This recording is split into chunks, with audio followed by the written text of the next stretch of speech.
time once again for Community Forum, and we are very lucky to have with us live in the studios this morning, Rebekah Demirel. Rebekah Demirel is founder and director of Trauma Integration Programs, with more than a decade as an ambulance paramedic, 22 years as a paramedic trainer, and 15 years of mental health counseling experience, specializing in post-traumatic stress and critical incident stress. She is also the author of a new book, Nothing for Nothing, Transformation Through Trauma, and she's here to talk about that. Rebekah, thank you very much for coming and spending time with us this morning.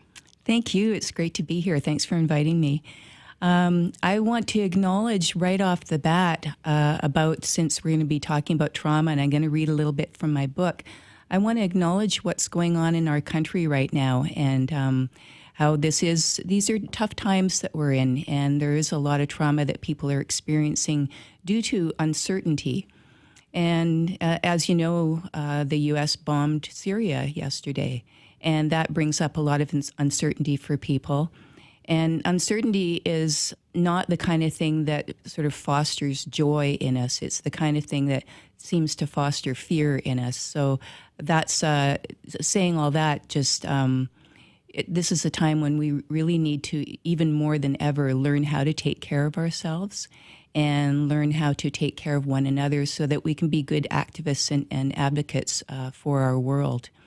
And so the work that I do with trauma integration programs is to, what I always say is to help people be well enough to do the job of caring for others. So I work a lot with people in social service industry, with medical professionals, and with anyone that cares for other people. So I'm also an acupuncturist, besides being a clinical counselor and having a background in emergency medicine. And so that informs, obviously, those things all inform the work that I do. And also what informs the work that I do is my own trauma, my childhood trauma. Growing up in a family where there was violence, where there was abuse, where there was sexual abuse. I left home when I was 13, and I lived on the streets and in foster care for all of my teen years. And I did what I could to survive out there. So I brought with me onto the streets all of the childhood fears and the beliefs that I had formed really early in life, and that impacted how I've related in life, and also my healing has come. That's why the book is called Nothing's for Nothing, Transformation Through Trauma, because a lot of my healing has come not in spite of the trauma that I've experienced, but because of it. And so the title of the book comes from my mother, and my mother, she passed away 10 years ago, and I had a very difficult relationship with her because as a child growing up at age 3, my mom left. She fled for her life to get away from the violence from my father. And so I was left behind with my older brother, who is 4 years older, and my father, and that's where a lot of abuse happened in our home. And I also had an much older brother who was incarcerated, so whenever he would get out of jail, he would come and kick the door down and come into our house, and it was a very fearful, talk about uncertainty. That was growing up that way. I always was on edge. I always had a lot of the fight or flight mechanism was very alive in me. So it's taken a long time for me to realize what was going on in my psyche, in my emotions, in my body. We hold trauma in our bodies, and so I've held a lot of my trauma in my body. But through the work that I have become familiarized with, the trauma integration work, and that's what I call what I do, it's to use what's happened to us to help us learn what it is that we feel. And so that's one of the first things to get in touch with is, what am I feeling right now? Can I allow myself to feel what I feel? And so this is not something that comes easily to many of us, and it didn't come easily to me. It seemed like a big dark abyss, allowing myself to feel was originally, I remember when I started to allow myself to feel instead of avoiding the feelings. And many of the things that we do are to avoid feelings, whether it's substance use, whether it's acting out on other people, whether it's expressing rage or hurting other people. As Marshall Rosenberg, author of Nonviolent Communication, would wisely say, that everything that we do is in service of our needs. So if we're trying to avoid our feelings, then we serve ourselves by however we act out. And a lot of times, most of the times, when we're covering up our feelings, it's hurtful to us. So what was the motivation in putting this all in a book? Was that a partial form of therapy? Yeah. Well, definitely. Definitely it's been therapeutic, definitely to write things down and relive them. I mean, when I sat down in front of the keyboard every day to allow myself to have those feelings and memories come up, because there's deep memories from my childhood that I express in the book. I would get dizzy, I would get nauseated, I'd have to take breaks, and I'd have to take care of myself and say, okay, in this moment, you're safe. In this moment, everything is okay. You're feeling what you feel, but remember that right now, you're okay. And so, yeah, I started to write the book. There's a passage from, what is it? The Gospel of St. Thomas. And he says, if you bring forth what is within you, what you bring forth will save you, will heal you. And if you do not bring forth what is within you, what you do not bring forth can destroy you. So I figured that bringing it forth was one of the best things that I could do, was just continuing. My whole life is a journey of healing. I think that's true for all of us if we allow it to be. And I'm still healing. So yes, sitting down and making myself sit in front of the keyboard every day and write something is what I did for about a year and a half. I kept a blog. And, this is a memoir. It's a healing journey for me, but I want it to inspire other people to bring forth what is within them. So I've written it as a resource for people that are healing childhood trauma, that would like to heal family relationships. A lot of that has happened for me. A lot of that continues to happen. And the book is written in many small vignettes. So they're like little flashes of memory. There's about 129, I think, counted little stories. Many of them are personal anecdotes from my history. And many, because I'm an acupuncturist and TCM practitioner, that's traditional Chinese medicine, there's many little East Asian insights in there too. I tend to see the world in terms of yin and yang, and just see the wisdom that there is no absolute in yin and yang, or right and left, or north and south, or any of the things that bifurcate this country in particular, Republican and Democrat, for instance, right? And then the other part of the book is that there's insights. So I've tried to unfold some of the insights that have come through the difficulties I've experienced, and I've written those down too. And the book is divided into 3 different sections. So the first section has to do with childhood, early childhood stuff. And then the second section is kind of the midpoint of life, kind of into my 20s, 30s, and 40s. And then the last part is a lot to do with my mother. So I dedicated the book to my mom because she left. I mentioned that she left our home when I was 3 years old, and my older brother, Michael, was 6 at the time. So she had to leave her 2 young kids behind, which was very difficult for her, you can imagine. And she actually came and took us back at one point. She sort of, kidnapped us, as my dad would say. And anyways, but he found us and took us back again. So it was 9 years till that I didn't see my mom through my childhood. And that was very tough. I formed a lot of beliefs around that. I formed a lot of beliefs around that well, it's not safe to love anybody. They're just going to leave you anyways. There's something wrong with me. I'm flawed, and that's why she left.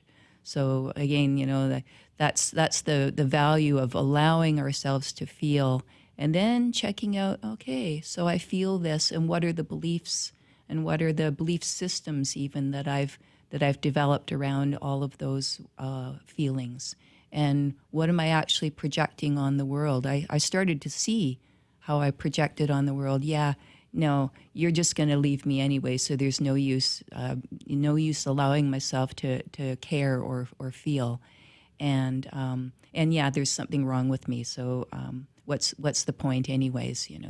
I'm no good, right? So when I started to see that, the awareness changes everything, and if it can be, I like to try to hold things lightly. Rather than, okay, these are my beliefs, so I'm not going to start, beating myself over the head. Well, look how stupid and dumb you are to allow yourself to feel this way. So instead, I've chosen to try to hold those beliefs really in a light way, and really kind of to observe those beliefs and to see how they can change over time. To me, it's like, quantum physics has this wonderful truth of showing us that when there's an experiment going on, just the observation of that experiment changes the outcome, And when I saw that, when I read that, whenever it was years ago, it really touched my heart that is absolutely true, and that's absolutely what's happening with me. I only share what I know, what's really relevant to me. That's what I share. That's what I teach. It's not about somebody else's stuff, unless that is actually, I've embodied that and it's really true for me. So when you moved from ignoring or hiding or staying away from your feelings to examining them, were you in a safe space finally to do that? Is that a prerequisite to be able to successfully do that? That's such a great question, and thanks for saying that, because I wanted to come back around to that yes, to feel what we feel, there has to be some sort of foundation of safety, right? We have to feel, in order to allow our defenses to drop enough to allow ourselves to feel, there has to be some little window of safety that we can kind of perch on. And for me, as a teen, I had a social worker who cared about me and kind of stuck with me all through my teen years. And so that was whenever I was around him and he looked at me, I could see this is somebody who cares about me. This is somebody that's not going to hurt me. This is somebody that believes in me. And so that sort of allowed some things to kind of loosen and unfold and allow me to start to feel a little bit of safety, so that I could just start to feel like my feet were on the ground. So that did make a big difference. And yeah, the foundation of safety allows us to feel, and then everything can unfold from there. And when I work with social service providers, it's a very, very tough job, especially in a city like Seattle. We're third in the nation for the number of homeless people. And so, there's all the trauma from being homeless. There's a lot of times original trauma that's made somebody vulnerable to becoming homeless. And so folks that work with that population, they're exposed to that trauma in a secondary way. So we call it secondary trauma. And so, people need support. People need support for experiencing that on a day-to-day basis. So that is also what I do, is try to create a safe forum where people can, express what they feel about their jobs, and then we can just start to work from there. Okay, we got the feelings now. What are the beliefs around that? And then once we get into the belief systems that we maybe are projecting on the world, we can start to notice again when something loosens up a little bit, when something might change for us, and celebrate that a little bit. One of the things that can happen when we start numbing ourselves to our feelings, and that's a very human response when we're feeling something very difficult, is to go a little bit numb around that. And unfortunately, we can't just numb ourselves to what's painful and difficult. We end up numbing ourselves, but we numb ourselves to joy and the ability to celebrate and the ability to feel happy and light and all of those things. So when we start to allow ourselves to feel, a whole bunch of things can come up, and it can be a whole flood of emotions. But being able to celebrate, hey, that thing that used to bother me really badly and trigger me, so just that thing that somebody would say, or that thing that I would watch on TV, hey, that's not bothering me as much anymore. Oh, I don't feel bothered as intensely. I don't feel bothered as often, and we can celebrate. We can celebrate that because that's healing. And then when we start to see a little bit of healing in ourselves, the wonderful thing that can happen is we want more of that, so we can begin to commit to, okay, I'm going to keep on feeling and I'm going to keep on noticing, because there's this great reward of feeling more alive and feeling more happy and peaceful and more generous towards ourselves.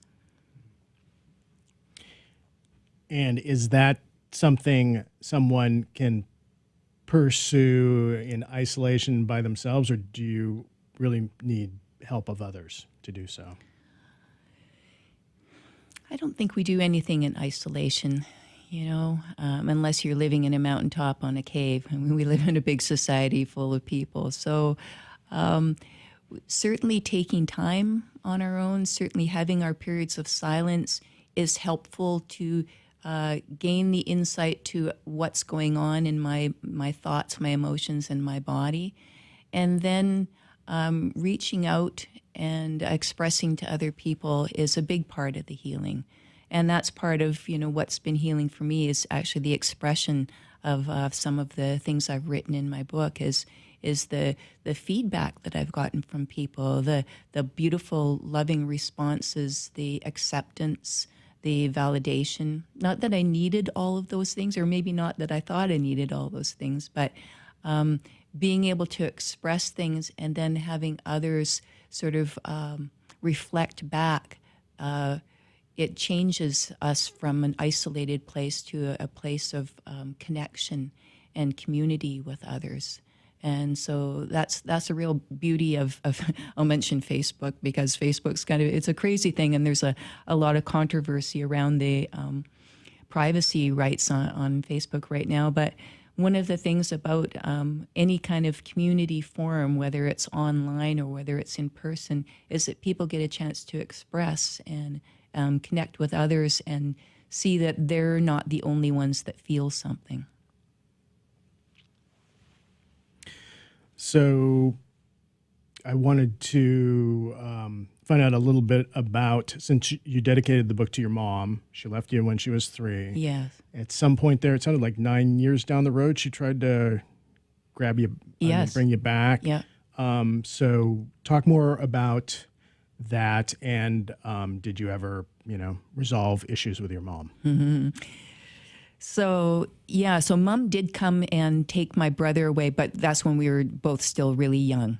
So, she left when I was 3, and then my dad got a court order, a restraining order, to keep her from seeing us. So she just became really desperate. She tried to visit a few times, and then, he was able to get a court order. So she came and took us and across town when we were really young, and then my dad found us and took us back. And so again, I didn't see her until I was 12 years old. And then I wanted to seek her out. And so I did find her. It's actually the first story in the book. It's called You. And it's so when I talk about Mom, and maybe if there's time I can read that. But around all the beliefs that I had, because Mom left and I didn't see her all that time, and I carried resentment and pain and grief and loss with me my whole life, and my relationship with Mom was very tough. And I mean tough because I had a lot of barriers towards allowing her to be close to me. And I think for Mom, when, first of all, she had to leave her children, and then when we were taken back from her and she couldn't see us again for all those years, I think it really broke her. And so something broke in her, and she wasn't able to be a loving mother to me, even all, from 12 on. I knew her, until she had a stroke and became immobilized. She was paralyzed, and I had to care for her. And I was the only one in the family that would visit her because everybody was completely fed up because she was kind of a tough, horrible person. I won't say the bitch word, but yeah, it was big time. Yeah, she was really hard to be around. And so for me, this is the real core of the book, is that real painful, dark place in me of those really early childhood beliefs that I formed, that I wasn't good enough, that there was something wrong with me, that's why she left, and that it wasn't safe to love anyone. That was healed in our, this is a spoiler for the book, but in the last part of the book, we healed that relationship together.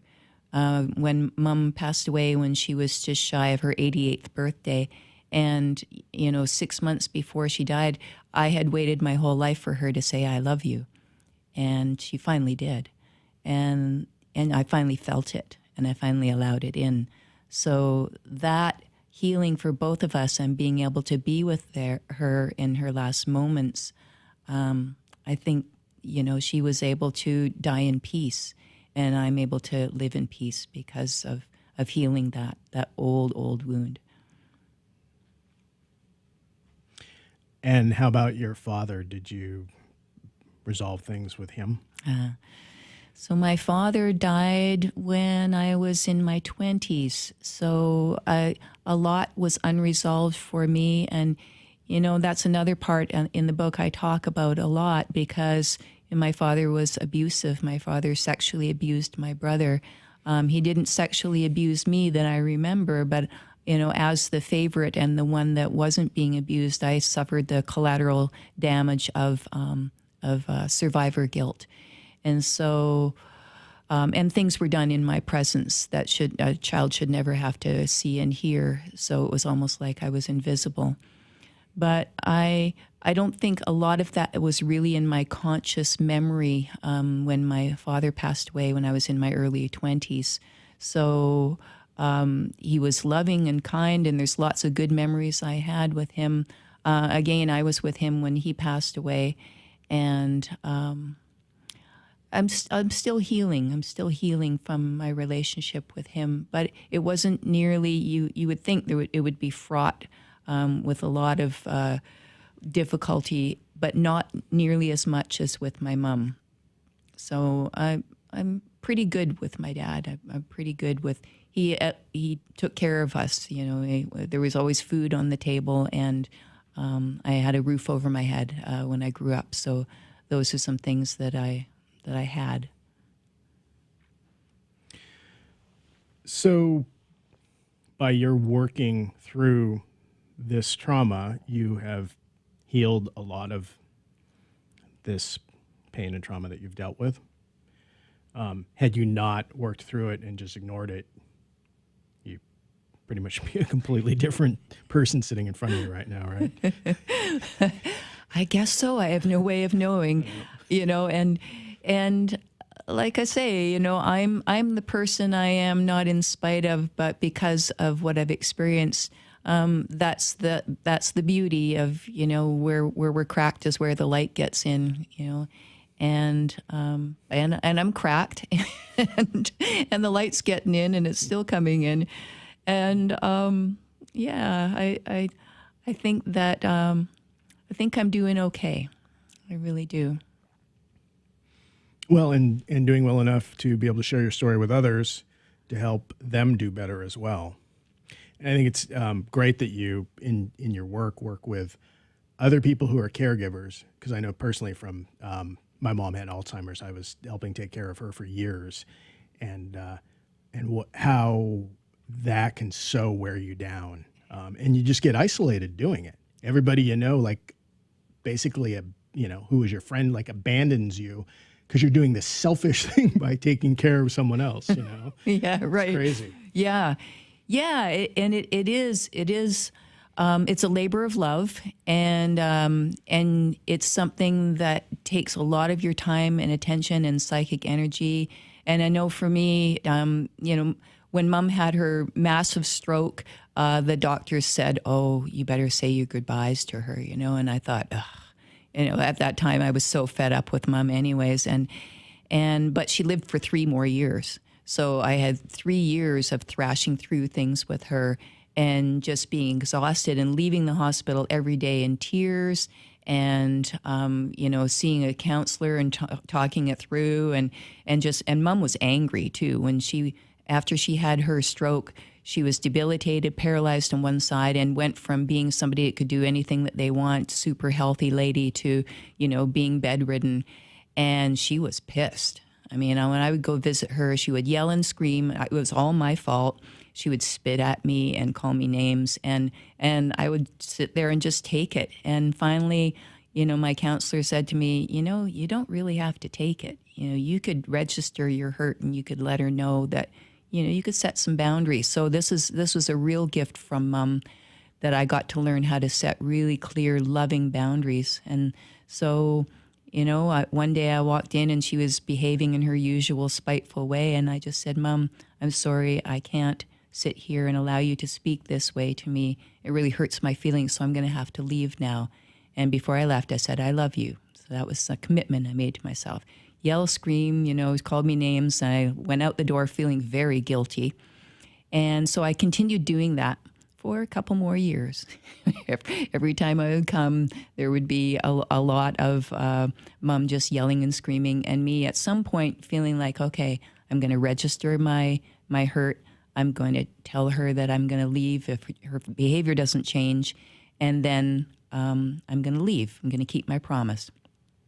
And so I continued doing that until one day I came in to visit Mom, and she was all dressed up and looking her best. And when I walked in the door, she said, "Hello, dear. I'm really sorry for speaking to you that way." And she said, "And I love you." So that was the last 6 months of our being together, as we were able to sit across from each other and let all the pain go and just say, "I love you, I love you." And I being able to set my boundaries was huge, not just for me, but it was important for Mom to see that, oh yeah, this is hurting her, and I actually do love her, and I'm able to express it. So it's a beautiful way of healing, and I'm really, really grateful for that.